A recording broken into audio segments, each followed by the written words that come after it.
Hey Blushing Beauties, and welcome back to my channel. Today's topic is going to be about people's comfort level when talking about sex. So let's get into it. As you can see, my hair is wet today.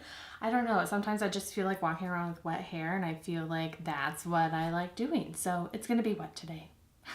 Talking about sex definitely makes people uncomfortable, and I think one of the main reasons is because not everybody shares the same level of comfort with it. Like when I'm talking to people, I often get nervous that they aren't sharing the same comfort level as I am. So I'm pretty open about it, especially when I'm with people that I know and trust. And obviously with new people, I'm even uncomfortable talking to them about different, topics around sex because I don't want to share every detail of my life with people I know. But yet I'm on YouTube sharing with a bunch of strangers I definitely have never met, but oh well.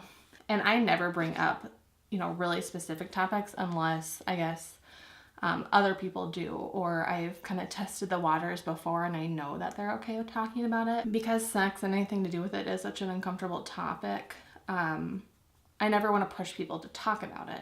I think that's when people kind of shut down if you start pushing them to do something.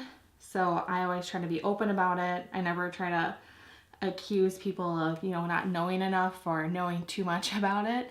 I always just want them to feel like they can talk to me and it's a safe environment. I'm a safe environment to talk about. And I have personally met people on either end of the scale. People who are really, really comfortable talking about it. And then when I meet those people, I get really excited because I'm like, this is my favorite thing to talk about. And you like talking about it too? Okay, let's just talk about it. And then there's also the people that kind of shy away from talking about sex and anything in relation to it.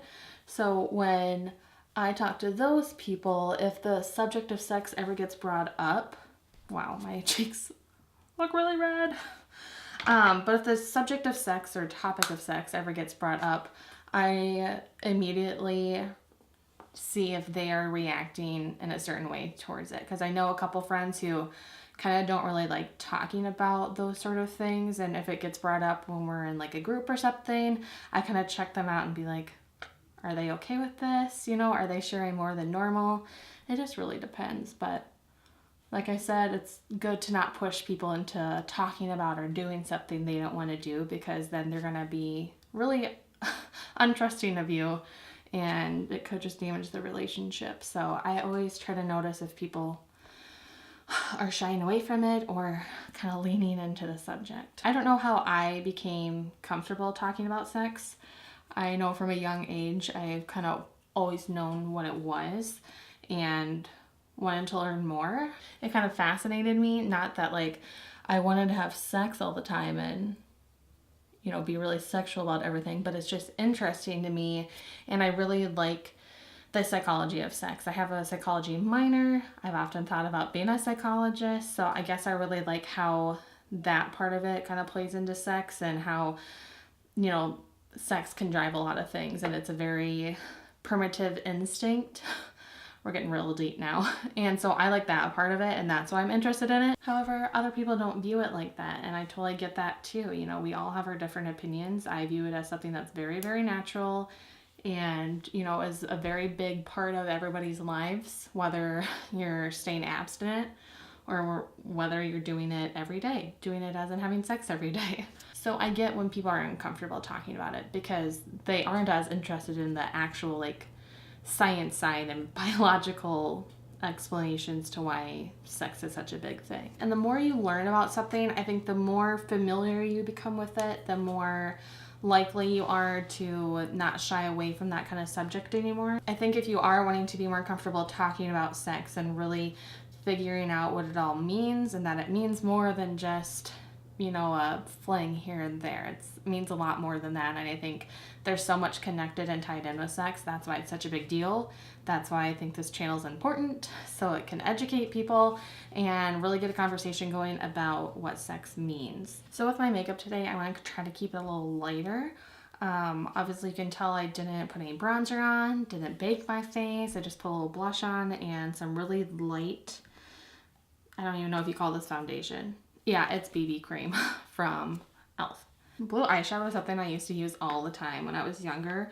For some reason in middle school when I started experimenting with makeup, I think I read somewhere that blue-eyed girls should wear blue eye makeup, or, you know, really like soft light browns, and then brown-eyed girls should wear brown makeup, and it's like green-eyed girls should wear green makeup, and whatever eye color you had, that's the eyeshadow you should be wearing so that it pops more, which to an extent makes sense. I feel like when I was growing up, like in the 90s, throughout the early 2000s, makeup wasn't like that huge of a thing as it is now.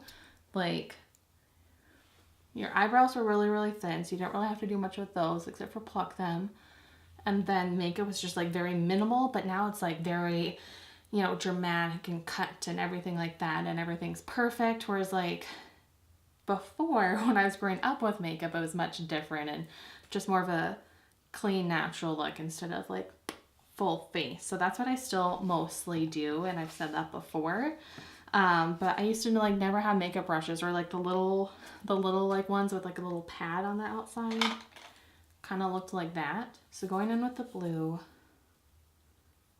just along the lash lines.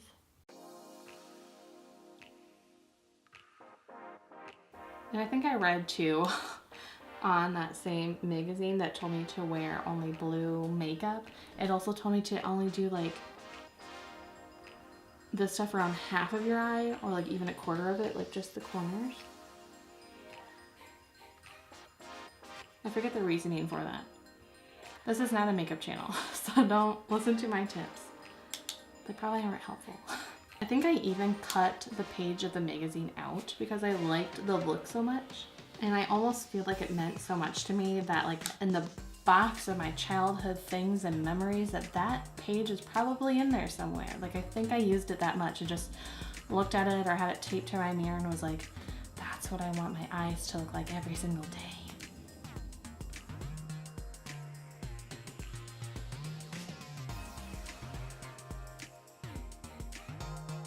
I feel like I'm almost doing the "this is how I did my makeup in middle school" tag. I mean, it literally is.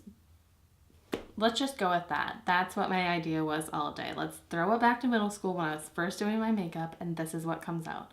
I mean, I would let my hair dry like this naturally too. Wow, that's weird. So did I just do like a 360? Like I started here, went kind of around, and now I'm back here in middle school doing my hair naturally curly, letting it air dry, and then doing makeup like this. Who knows? And ta-da! This is my finished look. Finished middle school look, I guess. And also another thing in middle school, so obviously you can see my hair is curly, but these little pieces right here always stick out. Like it always curls like right here. And so I would try to straighten my hair in middle school a lot as well. Curly haired girls know this, but if you straighten your hair, like the curls will come out eventually if you like don't have super great products or anything like that. And so these little, where's the other one? These little like pieces would get curled right away. It would seriously look like I'm like have little ears like popping out. So it's like the rest of it's straight, and then these two little guys are like boop. Wow, yeah, looks like I have like a little weird like Shrek ears or some kind of creature ears. So basically, talking about sex is not a basic subject matter, obviously. There's so many different things that come into play when it comes to people's comfort level when talking about it and understanding of it, because culture and religion and where you grew up and how you grew up and all of those things and everything about life influences how people are, how they react to things, and what they know. Sex is a topic that's even harder to talk about than those hot subject matters like, you know, politics and religion and those things that, you know, get put on the table to talk about, but it's kind of up in the air how people will react. And if you are one of those people like me that are comfortable talking about sex, just make sure you are reading your audience, because you don't want to be one of those people that start talking about something and that start sharing your opinion and your beliefs and everything when the people that you're talking to don't want to hear it or they don't feel the same way. And if you're on the other end of the scale and you don't feel like talking about sex, or it's something that's still very uncomfortable for you to talk about, just keep watching this channel because that's all we're going to discuss. We're going to keep talking about sex and sexual health, and that's the whole point of it. I just want to make people more aware of the subject matter, know that it's not taboo, know that it's something you can talk about and you should be talking about. Thanks for watching today's video, beauties. I hope that today's topic will continue into your own lives and you can talk with others, and hopefully you get more comfortable about talking about this, and hopefully the people around you that you're having that conversation with get comfortable too. Thanks again for watching today's video. I'll see you in the next one when we talk about another fun sex topic.